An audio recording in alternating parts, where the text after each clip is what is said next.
showing off. Don't wanna have to wait tonight. Wait tonight. Better off. I'm gonna find my way tonight. Wait tonight. Won't you talk to me? I wanna heal your sorrow. Won't you talk to me? We'll make a new tomorrow. Won't you talk to me? What makes this happy? E hoje eu vou ler o ensinamento O Espírito Precede a Matéria, que está no Alicerce volume 1, na página 129 do Alicerce revisado. E dando continuidade, entendendo um pouco mais o mundo espiritual e a relação entre espírito e matéria.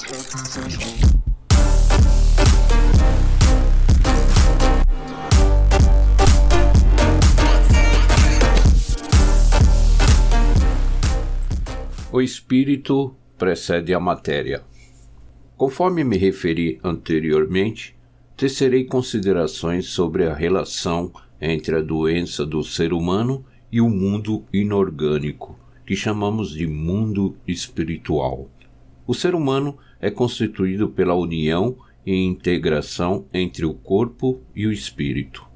O corpo é uma matéria visível, e por essa razão todos podem distingui-lo. O espírito é invisível, mas existe, sendo uma espécie de elemento etéreo. Assim como o corpo é uma existência do mundo atmosférico, o espírito é uma existência do mundo espiritual. Este mundo, conforme expliquei, é transparente, mais rarefeito que o ar e semelhante ao nada. Muito pelo contrário, longe de ser o nada, ele é a fonte geradora da força infinita e absoluta, que por ora chamaremos de força cósmica.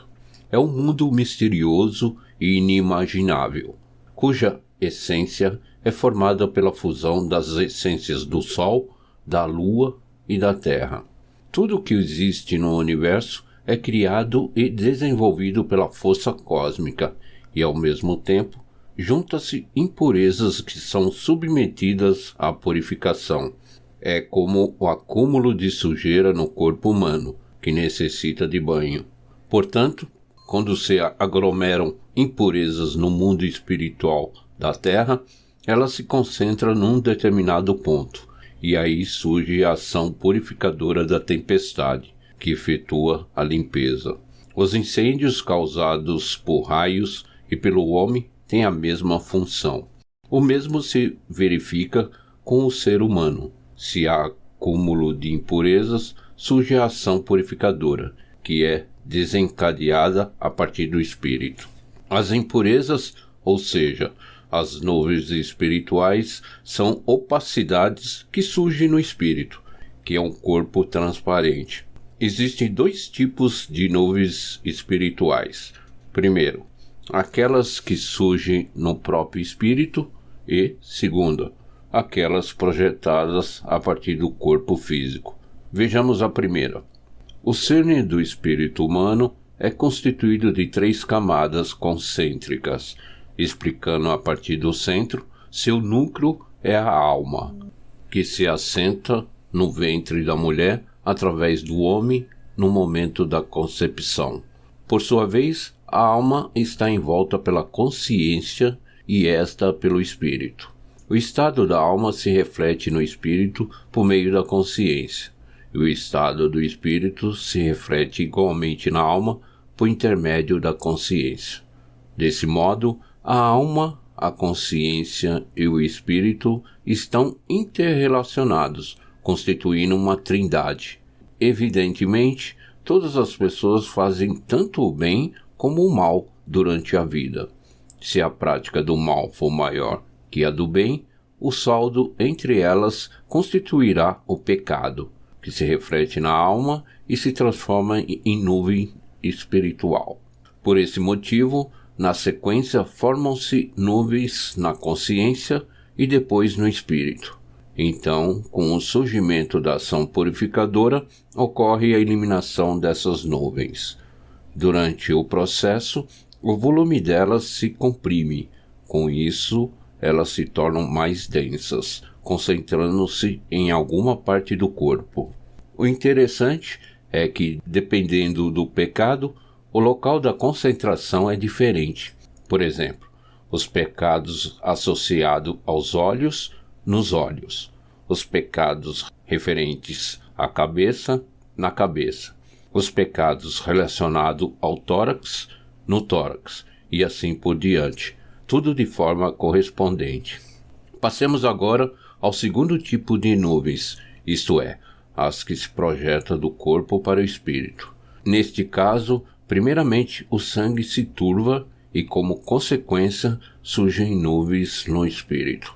Originariamente, o sangue do corpo humano é a materialização do espírito. Ao contrário, o espírito é a espiritualização do sangue. Em outras palavras, espírito e matéria estão integrados.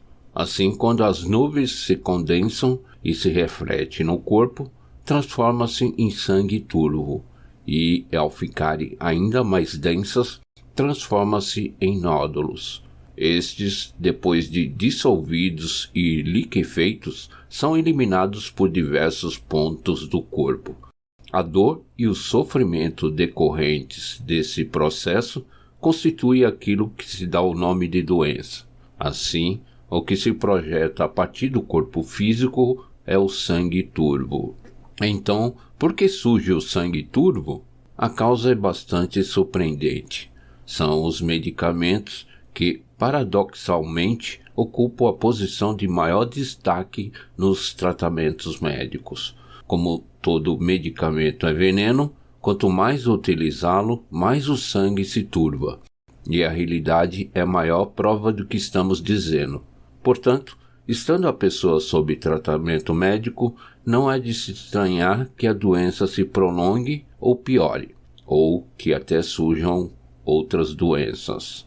Se o sangue turvo existente no corpo se reflete no espírito, em forma de nuvens espirituais, e estas se tornam a causa das doenças, o próprio método de curar as doenças acaba se tornando o meio de criá-las. Não se conseguirá a erradicação completa das doenças se, primeiramente, não forem removidas as nuvens do espírito, uma vez que a lei universal estabelece que o espírito precede a matéria. Já o nosso método, que é a aplicação dessa lei, cura completamente as doenças por meio da purificação do espírito. Por essa razão, ele é chamado de Jorei, que significa purificação do espírito. Desconhecendo tal princípio, a medicina convencional despreza o espírito e tenta curar apenas o corpo. Logo, por mais que ela progrida, as curas serão sempre temporárias. Podemos ver pela realidade que os tratamentos médicos não trazem a cura definitiva. Mesmo que se diga que houve a cura, na maioria das vezes a doença volta a se manifestar. No caso de apendicite, por exemplo, por extrair-se o apêndice, não há como ela surgir novamente. No entanto, torna-se mais fácil a ocorrência de doenças nas proximidades de onde estava o apêndice, tais como a peritonite e as doenças renais. Isso ocorre porque as nuvens espirituais permanecem, produzindo novamente sangue turvo, que se concentra em outro local. Vejamos agora as mudanças que se verificam no sangue turvo. Quando este sangue se adensa, devido ao contínuo processo de purificação, as partículas do sangue vão embranquecendo gradativamente. Isso é o pus. Pus misturado com sangue indica que as mudanças ainda estão em processo. No estágio mais avançado, tudo se transformará em pus. Desta forma, podemos compreender o motivo de o catarro expectorado pelos tuberculosos vir ou não acompanhado de sangue. Creio que os termos fagocitose e glóbulos brancos, bem como glóbulos vermelhos, empregados pela medicina, são pertinentes a assuntos que remetem a casos semelhantes ao que citei. Pelo exposto acima, acredito que compreenderam a relação entre espírito e matéria. Quero agradecer mais uma vez pela sua audiência e compartilhe. Este podcast Nova Era Atualidades estará sendo exposto também na plataforma Spotify e também nas minhas redes sociais. Obrigado mais uma vez. Aqui que vos fala é Carlos Ribeiro, direto de São Paulo, capital. Nova Era Atualidades.